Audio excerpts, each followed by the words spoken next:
오늘 우리에게 주신 하나님의 말씀은 구약 성경에서 봅니다. 구약 성경 824쪽 시편 34편 2절 말씀을 장성 목사가 고쳐서 번역한 연이역본으로 봉독합니다. 내 영혼이 야훼 하나님으로 자랑하리니 공고자가 이를 듣고 기뻐하리로다. 아멘. 오늘 우리는 성령님 아래 성경 위에 하나님의 말씀을 듣기를 원합니다. 오늘 여러분들이 주목하실 설교 제목은 하나님을 자랑하기 두 번째 시간입니다. 제가 몇 년 전에 하나님을 자랑하기 1을 설교한 바가 있습니다. 그래서 여러분들이 노트를 한번 뒤져보셔서 하나님을 자랑하기 시리즈에 여러분들이 1을 들어보셨는지 살펴보실 수 있기를 바랍니다. 그때와 오늘의 말씀은 본문이 약간 다르고 또 증거하는 내용도 상당히 다르게 될 것입니다. 여러분들이 그 전에 들었던 설교를 재탕하는 일은 제가 극도로 꺼리는 일이므로 그런 일은 오늘도 일어나지 않을 것이다 하고 여러분을 먼저 안심시켜 드립니다. 오늘 본문 말씀에 보면 곤고자라는 말이 나옵니다. 이제 풀어서 얘기하면 공고한 자가 되겠지요. 곤고라고 하는 말이 무슨 말이냐면 딜레마에 빠진 사람을 한국어로 곤고자라고 부릅니다. 그러니까 이럴 수도 없고 저럴 수도 없다. 이게 곤이라는 뜻입니다. 그렇기 때문에 고통스럽다. 그래서 딜레마 곤, 그 다음에 페인 고. 그러니까 그 딜레마에 빠져 있는 사람에게 고통이 임했다. 그런데 그것을 겪는 사람이 얼마나 힘들까 하는 것을 우리들이 생각해 보게 됩니다. 그러니까 이런 얘기가 아닙니다. 어떤 사람이 일을 하면서 굉장히 힘들어요. 이 사람은 수고자입니다. 그러니까 수고하지요. 힘들지요. 몸 지치지요. 또 어려움도 있지요. 그렇지만 이건 수고하는 사람이지 공고자가 아닙니다. 공고자라고 하는 말은 뭐냐면 어떤 문제에 꽉 걸렸어요. 어떤 문제에 탕 떨어졌어요. 그래서 꽉 걸렸던지 탕 하고 떨어졌던지 그렇게 됐는데 나갈 길이 안 보이는 겁니다. 해결책이 쉽게 떠오르지 않는 겁니다. 자신의 능력이 이렇게 잘 닿지 않는 곳에 어떤 상황이 전개되고 있는 겁니다. 네, 그럴 때 이제 그런 마음과 생각의 고통을 겪는 사람을 성경은 곤고자라고 부른다. 이걸 기억하면 좋겠습니다. 그러니까 여러분들이 요즘 뭐 일 잘하고 있어요. 그렇지만 또 힘들기도 하네요. 몸도 지치네요. 이제 봄도 됐는데 이번에 어린이날이든 또 석가탄신일이든 어디 놀러 가고 그럴 수 있었으면 좋겠어요. 먼저 이렇게 생각하시는 당신 다행스럽습니다. 공고자는 아니십니다. 그런데 여러분들이 당장 이달에 막아야 될 무슨 돈이 있어요. 그런데 아주 큰 돈은 아니지만 그것 때문에 신경이 곤두서요.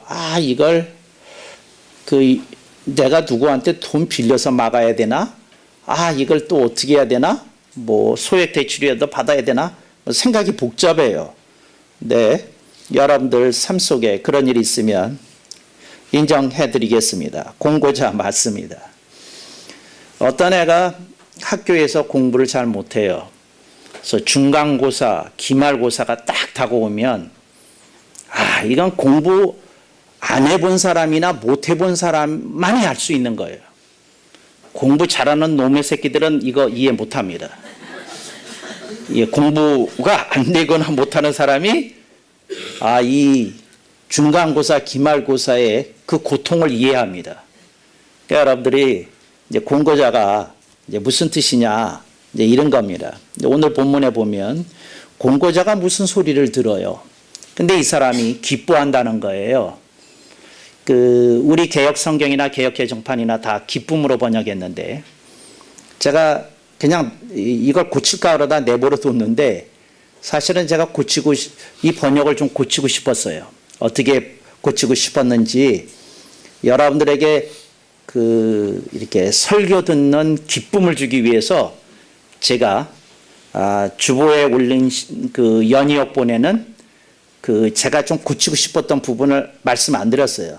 제가 어떻게 고치고 싶은지 번역을 고치고 싶은지 말씀드리겠습니다. 공고한 자가 이를 듣고 반가워하리로다. 어떤 사람이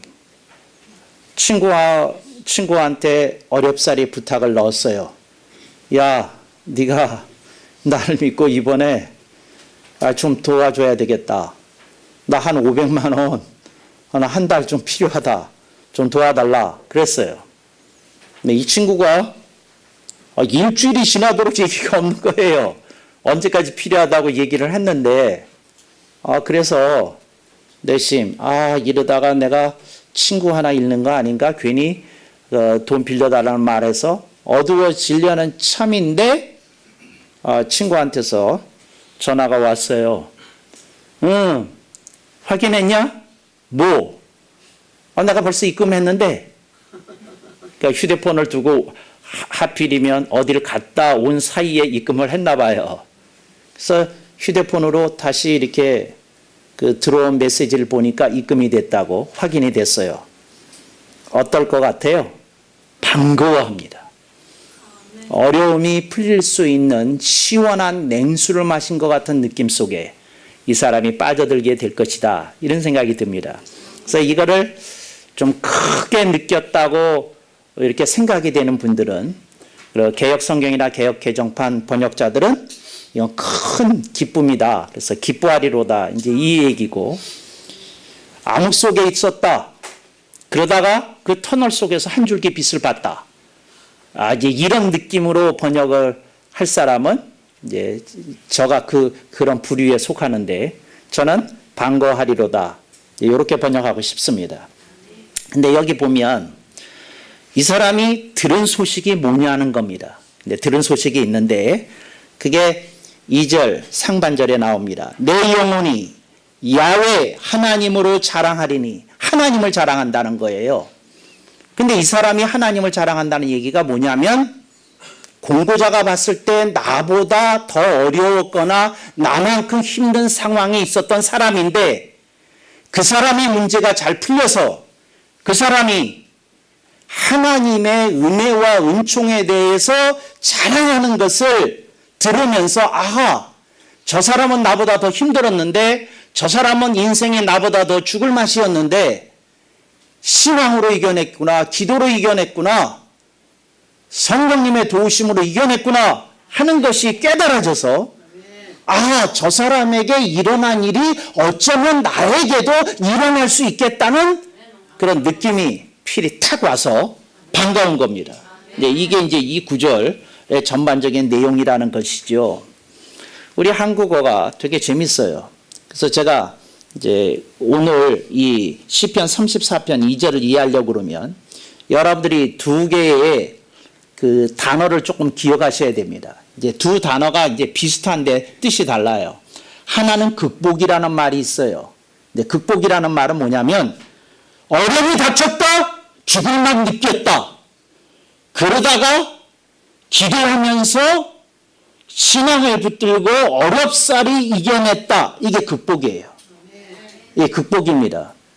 이제 아멘을 안 하시는 분들은 뭐 그럴 일이 과거에도 없었고 현재도 없었고 미래도 없는 분으로 간주하겠습니다. 다시 한 번 더 아멘. 그러니까 여러분들이 이게 극복이라는 단어예요. 그 극복이라는 단어 속에 있는 내용은 뭐냐면, 어려움을 겪었는데 본인도 당황스러웠다는 겁니다. 본인도 어찌할 바를 몰랐다는 겁니다. 본인도 굉장히 헤매였다는 겁니다. 그러다가 어렵사리 이게 이제 그 난국을 타개했다. 이게 이제 극복의 뜻입니다. 그 단어 말고 조금 다른 쪽에 있는 개념이 있어요. 이제 그게 뭐냐면, 그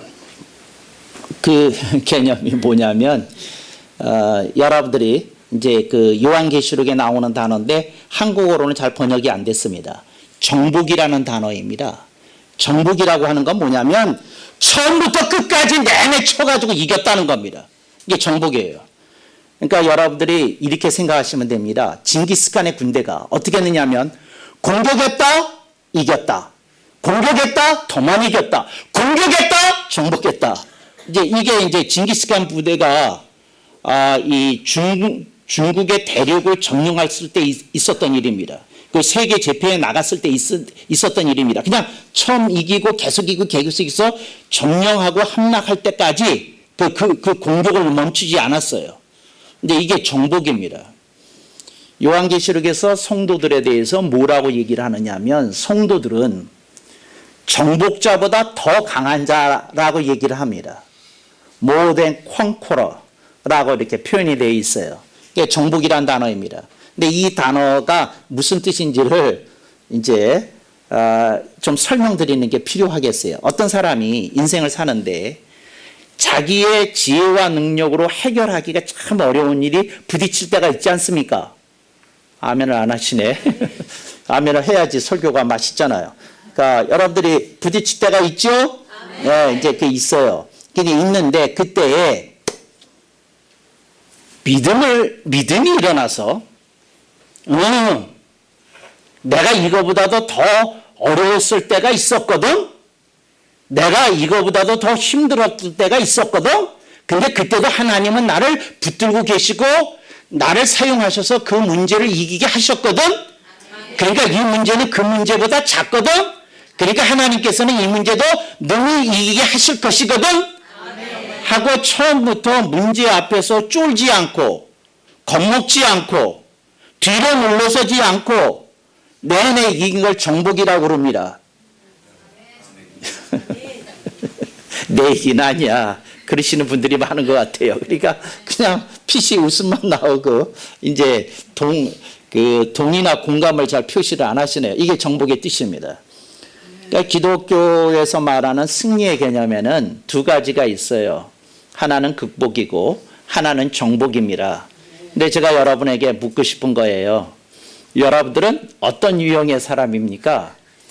나는 성경에서 얄미운 사람들이 좀 있어요. 어떤 얄미운 사람들이 있느냐면 사도 바울.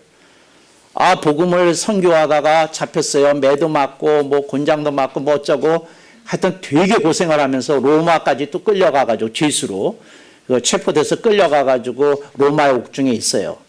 근데 로마의 옥중에 있으면서 빌립보서라는 책을 썼는데 그 서신에서 내내 하는 말이 나는 기쁘고 이런 얘기를 내내 하는 거예요. 사람 약 올려도 유분수가 있지. 그런데 여러분들이 빌립보서에서 만나보게 되는 사도 바울의 모습이 정복입니다. 그러니까 문제 앞에 쫄지 않았다, 겁먹지 않았다, 물러서지 않았다, 약호 죽지 않았다, 기세 죽지 않았다, 인생의 살맛을 잃어버리지 않았다, 사명감을 놓치지 않았다. 이게 이제 사도 바울에게 있었던 얘기입니다. 하나님의 말씀을 듣고 생동하는 사람에게 그 사람이 어려움 속에서 믿음을 잃지 않으면 이제 사도 바울은 아주 훌륭한 케이스입니다만 이제 이렇게 그 문제 앞에서도 쫄지 않고 흔들리지 않고 그랬다. 이게 이제 정복입니다. 그런데 어떤 사람은 문제 앞에서 쫄았다, 겁났다, 흔들렸다. 그래서 이제 이기는 겁니다. 근데 여러분들이 그 어떤 형인지 좀 생각해 보실 수 있기를 바랍니다. 요나가 하나님께 배신을 때리고 바다에 던지워서 물고기 뱃속에 들어갔습니다. 그러니까 자신의 인생을 한탄합니다. 자신의 모습을 한탄합니다. 그러면서 하나님께 회개를 올립니다. 하나님께서 그를 건져줍니다. 요나와 같은 사람은 극복형입니다. 어려움 속에서 뒤늦게 깨닫고 뒤늦게 신앙을 붙들고 뒤늦게 이겨낸 형이지요. 그래서 여러분들에게 오늘 시편 34편 2절은 여러분에게 이렇게 묻습니다. 당신은 신앙생활을 할 때에 극복형이십니까? 정복형이십니까? 이건 묻는 겁니다. 우선 첫 번째로 이건 묻는 거고, 두 번째는 과거는 간두고 지금 당신이 부딪히고 있는 어려운 문제 앞에서 당신은 지금 어떤 상태이십니까? 하고 묻는 거예요. 당신은 그 얄미운 사도 바울처럼 처음부터 내내 그냥 껐떡없이 아주 가뿐사뿐하게 문제를 제압하고 계십니까? 그러지 않으면 흔들려가면서 간신히 어렵사리 뭐 이렇게 버텨내고 있는 중이십니까? 전혀 뭐 이렇게 얘기해도 호응이 없고 저렇게 해도 호응이 없고 호응이 없기는 매일반이네요. 이렇게 본심을 드러내는 게 좀 어려우시죠? 하나님 말씀 앞에서도 그러신 것 같아요. 사람이 이게 참 어렵습니다. 내가 어떤 형일까? 이제 이런 걸 여러분들이 이제 생각을 해보실 수 있기를 바랍니다. 네, 오늘 본문 말씀의 뜻은 이런 겁니다. 공고자가 이를 듣고 기뻐하리로다. 이 말은 무슨 말이냐면 시편 34편 내 간증을 갖고 있었던 사람은, 여기서 나라고 하는 사람은 어떤 사람이었는고 하니 극복형이었던 거예요. 어렵게 믿음을 되살려서 간신히 문제를 이겼어요. 그래서 그 사람과 같은 처지에 있는 사람이 보고 그 소식을 듣고 반가워한 겁니다. 아, 신앙의 길이라는 게 처음부터 내내 정복하는 사람만 있는 게 아니라 어려움을 겪어가면서 부딪혀가면서 아픔을 이렇게 느껴가면서 이렇게 결국은 이겨내는 사람도 있는 것이구나, 이렇게 생각했다는 거죠. 그래서 여러분들이 오늘 마음을 여시고 이제 극복형을 여러분들이 편안하게 받아들일 수 있었으면 좋겠다는 겁니다. 교회 내에서 보면 이렇게 극복형하고 정복형은 우선 표정에서부터 완연하게 차이가 납니다. 극복형은 왠지 모르게 어때요? 무슨 표현 있잖아요. 뭐라고요? 네, 얼굴 표정에 그늘이 졌어요. 이런 표현. 예, 또 조금 심하면 땅거미가 끼었어요. 뭐 이런 표현. 조금 더 하면 죽을 맛이 느껴져요. 뭐 이런 표현. 근데 이렇게 이제 느껴지시면 이게 극복형이거든요. 근데 사람이 이상한 게 있어요. 자기도 극복형이면서 극복형 사람을 보면 왠지 좀 그래요. 왠지 그래. 왠지 그래. 지도 그러면서 남이 그러면 좀 표정 좀 밝게 하지. 당신은 어떤데? 표정이. 근데 그러거든요. 여러분들이 조금 극복형이 이해를 해줘야 되는데 극복형이 잘 참지는 못합니다. 그러니까 여러분들이 좀 이해해 주셔야 돼요. 그렇겠다. 나도 어려울 때가 있으면 표정이 어두워지는데 저 집사람이 충분히 그럴 수 있겠다. 이렇게 넉넉한 마음으로 좀 바라보시고 응원해 주실 수 있기를 바랍니다. 근데 이제 그런 것들이 우리들에게 필요하지요.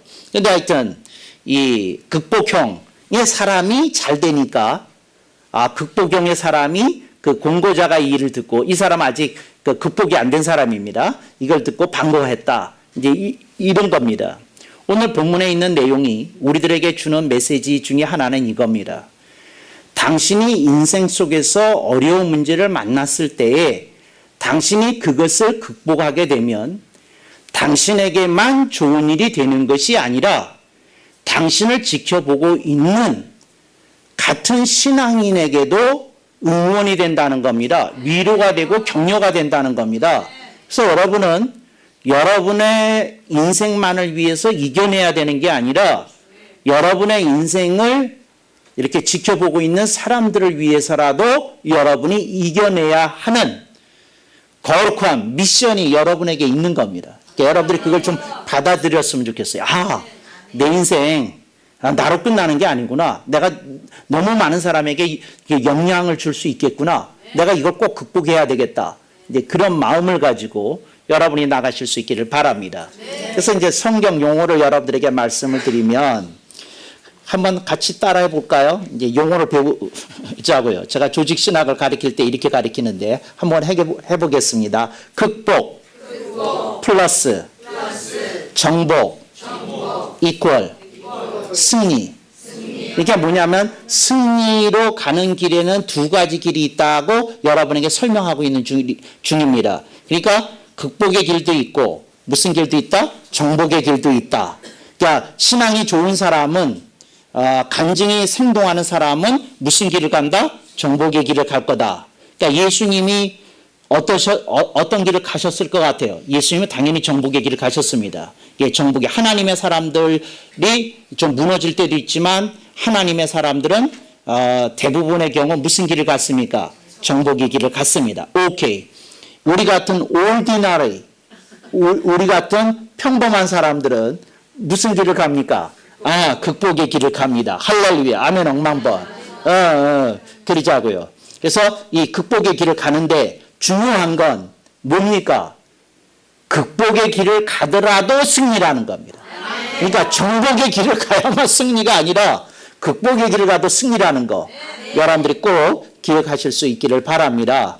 그래서 여러분들이 이제 극복의 길을 가는데 극복의 길을 가는 사람들이 기억해야 될 것이 있어요. 그게 뭘까요? 극복의 길을 가는 사람이 꼭 기억해야 될 거. 그게 뭐냐? 주님이 여러분을 응원하고 있다는 겁니다. 얘야 이겨라. 해라. 싸워라. 견뎌라. 버텨라. 그리고 꼭 내가 너에게 주기를 원하는 승리를 네가 갖고 가기를 원한다. 이걸 꼭 기억해야 될 줄로 믿습니다. 야구장에 가는 재미 중에 하나가 치어리더들의 그 응원을 보는 재미도 있거든요. 야구장에를 잘 안 가시나. 하여튼 여러분을 전부 데리고 야구장에 한번 가는 게 소원인데 평일에 한번 그런 날 오기를 바랍니다. 그런데 이제 그런 재미가 있거든요. 그래서 응원을 따라 하다 보면 야구가 2배, 3배 재밌어요. 그러니까 야구를 재밌게 보려고 그러면 응원에 참여해야 됩니다. 근데 응원에 참여하지 않고 가만히 있는 사람은 그냥 집에서 TV 보는 게 훨씬 더 재밌습니다. 왜? 온갖 정보도 TV에서 친절하게 다 보여주고 리플레이도 보여주고 그러니까 훨씬 더 재밌습니다. 근데 야구장에 가면 뭘 해야 됩니까? 응원을 해야 됩니다. 근데 응원을 하게 되면 뭘 느끼게 됩니까? 내가 저 팀하고 하나가 된 그런 느낌을 받잖아요. 바로 그겁니다. 주님이 여러분을 응원하고 계세요. 여러분이 무너지지 않도록, 여러분이 그냥 허물어지지 않도록, 여러분이 그냥 딱 이렇게 엎어지지 않도록 주님이 여러분을 붙들고 여러분을 일깨우시고 그리고 여러분의 삶을 통하여 하나님의 위대한 기적이 일어나도록 이렇게 역사하시고 계시다는 걸 여러분들이 가슴 속에 새기실 수 있기를 바랍니다. 네, 그럴 때에 그걸 체험한 사람이 하는 일이 뭐냐? 내 영혼이 야의 하나님으로 자랑하리니 하나님이 나를 도우셨다. 하나님이 나를 극복하게 하셨다. 하나님이 나로 하여금 승리하게 하셨다. 이제 이런 얘기를 할 수 있게 된다는 거죠. 그러니까 여러분들이 어려움이 왔을 때 여러분들이 부딪히고 있는 상황을 너무 붙들지 마시고 주님의 응원을 들으시면서 새 힘을 내고 그리고 여러분의 삶 속에 하나님만이 해주실 수 있는, 열어주실 수 있는 통로가 있겠다고 느끼실 수 있었으면 좋겠습니다. 어떤 권고자가 있는데 아무런 얘기를 해도 마음속에 소망이 안 생기는 유형의 사람이었다고 그래요. 그런데 이제 이분을 이분을 보다 못한 가족들이 어렵사리 설득을 해가지고 심리학자, 상담하는 카운셀러 앞으로 데려왔어요. 그랬더니 카운셀러가 이제 하는 말이 뭐라고 얘기를 하느냐 하면 무슨 얘기든지 하고 싶은 얘기 하라고. 그러니까 말을 안 하잖아요.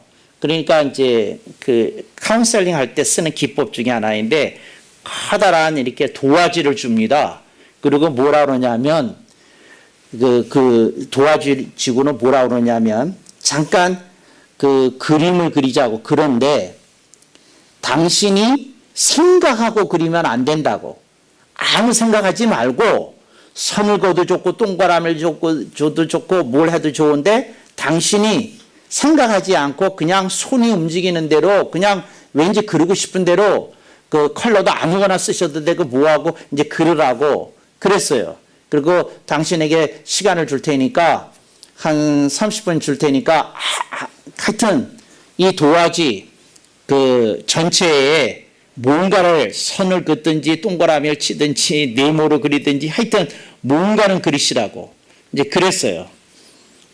그리고 이제 30분 후에 다시 들어갔어요. 그랬더니 도화지에 그림이 있지 않습니까? 근데 도화지의 그림이 있는데 그 그림 속에 이렇게 그 그림이랄 것도 없지만 하여튼 그림 속에 뭐가 있었느냐 하면 선들이 막 오가는 게 있었다고 그래요. 선들이, 온갖 선들이. 그리고 동그라미도 있고 직사각형도 있고 뭐 정사각형도 있고 하여튼 별표도 있고 하여튼 문자는 하나도 없고 기호하고 선하고 컬러가 막 뒤섞여 있는 거 하고 뭐 이제 이런 그림이 있었다고 그래요. 그러면서 이분이 이렇게 그림을 본 다음에 이제 기도를 할 거 아닙니까? 무슨 해석을 내리실까?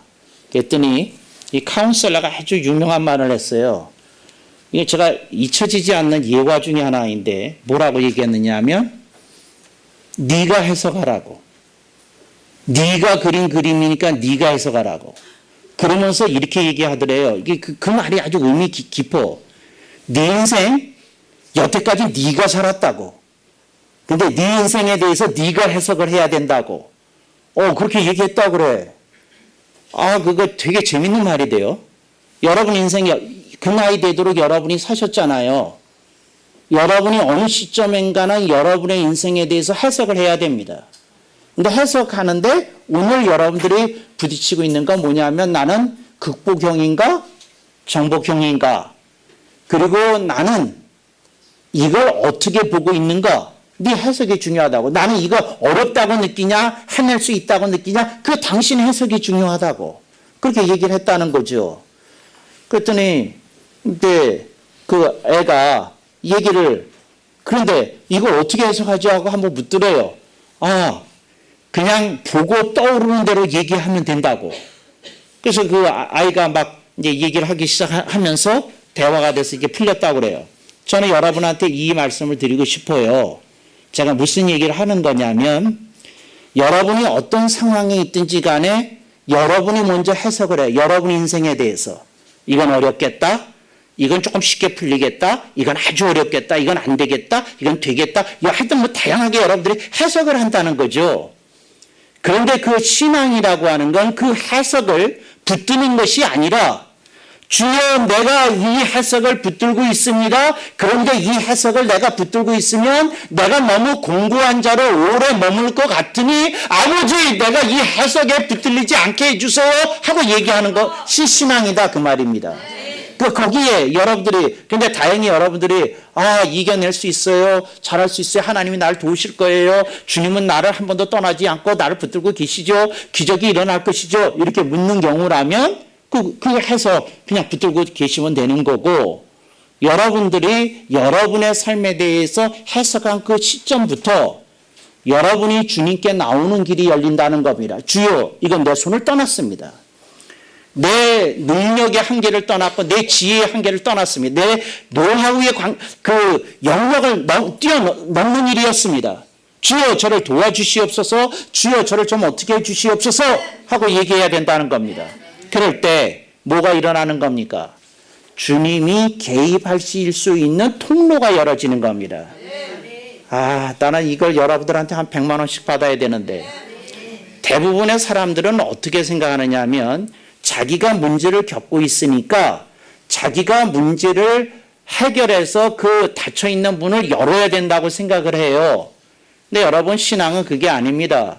나로서는 안 될 것이로되 하나님은 될 것이니 하나님이 내게로 오실 수 있는 하나님이 내 인생에 개입하실 수 있는 그 통로를 여러분이 여는 겁니다. 그러니까 하나님이 그걸 열어주시도록 여러분들이 그걸 소망하고 하나님께 개입하도록 요청해야 되는 겁니다.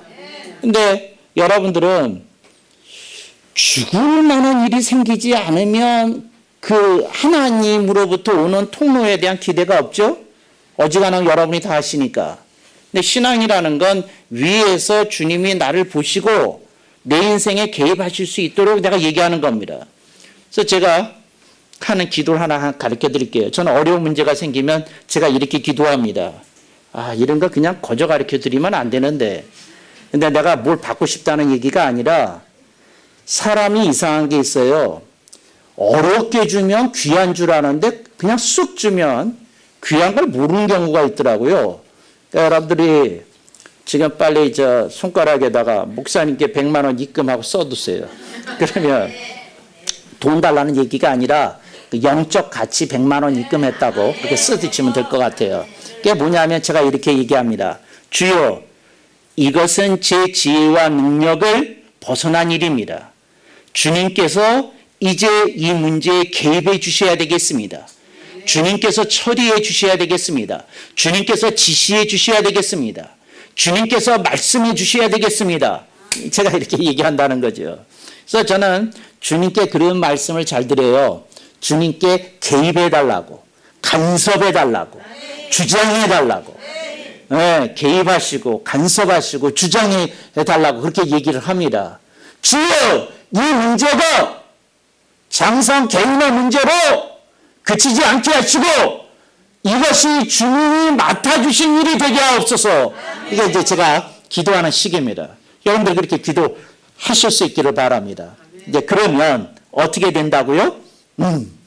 여러분의 삶 속에 주님의 역사가 나타나기 시작합니다. 할렐루야. 그리고 그것을 통해서 승리하게 된 사람은 어떻게 합니까? 야훼 하나님을 자랑합니다. 왜? 이건 자기가 한 일이 아니거든요.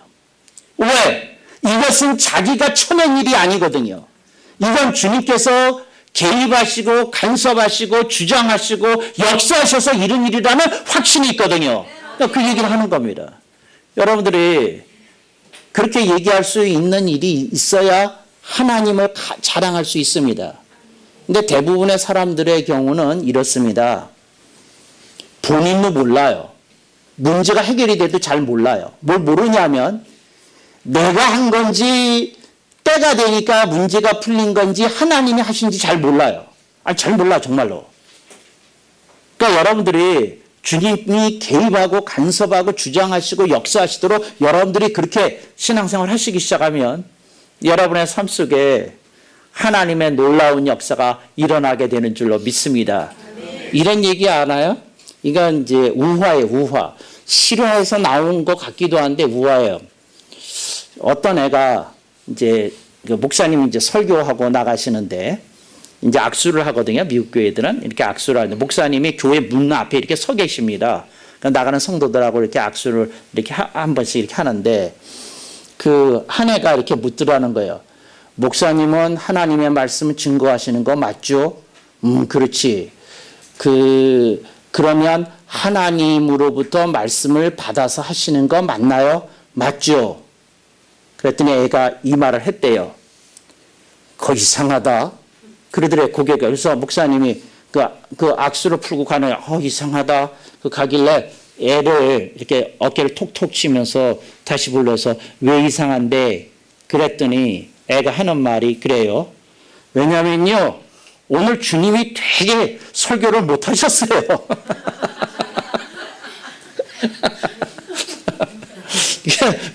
그 애가 그날따라 좀 목사님 설교를 죽었다고 생각했나 그 얘기를 했다는 거예요. 그래서 그 목사님이 마음에 부담이 돼서 그 저녁에 자기 이제 기도 시간에 저녁에 저녁 먹고 조용한 시간에 기도실에 들어가서 이제 기도를 하면서 주님, 제가 이 일을 어떻게 해석하고 어떻게 받아들여야 되는 겁니까? 하고 물었다는 거죠. 그랬더니 주님이 하시는 말씀이 얘야, 네가 설교 준비할 때 내가 개입하도록, 내가 간섭하도록, 내가 주장하도록, 내가 역사하도록 네가 공간을 열어주었을 때가 얼마나 있었느냐고 묻더라는 거예요. 이게 중요한 얘기입니다. 목사가 설교를 준비해도 본인이 준비할 수 있거든요. 본인이 움직일 수 있거든요. 주님이 개입하고 간섭하고 주장하고 역사할 수 있는 공간을 열어두는 게 굉장히 중요합니다. 여러분의 삶 속에 그러한 주님으로부터 열려지는 통로가 열려지기를 바랍니다. 그러지 않으면 여러분들은 불행하게도 혼자 애쓰는 사람으로 멈출 수 있고 여러분의 인생은 혼자 애쓰는 인생에 머무를 수 있습니다. 여러분들이 정신을 버뜩 차리셔서 주님이 여러분의 인생에 이렇게 개입하시도록 이렇게 해야 됩니다. 저는요, 여러분들이 어려운 문제에 봉착할 때 마음에 조금 좋아할 때가 있어요. 뭐가 좋아할 때가 있느냐 하면 여러분들이 고통을 겪는 게 좋다는 게 아니고 주님이 저분에게 특별한 관심을 가지고 말씀하시려는 거구나. 얘야, 너 혼자 애쓰는 인생 되지 마라. 혼자 애쓰는 사람 되지 마라. 그 말씀 하시려는 거구나. 이제 저분이 어려운 문제를 닥쳤으니 저 사람의 영과 생각과 마음이 제대로 열려지면 혼자 애쓰는 인생이 아니라 주님과 함께 걷는 인생이 되겠구나. 그런 기대감이 있어요. 여러분의 그 목자에게. 그러니까 여러분들이 그런 마음을 여러분들이 품으실 수 있기를 바랍니다. 세상에 아무리 많은 일이 있어도 주님이 여러분들을 응원하고 계시고 여러분의 인생에 개입하기를 기뻐하시고 간섭하시기를 즐겨하시고 주장하시기를 원하시는 주님이 계시다는 걸 믿으시고 그런 주님의 역사로 여러분의 인생의 간증을 만들어내시기를 축원합니다. 아멘. 1만 번.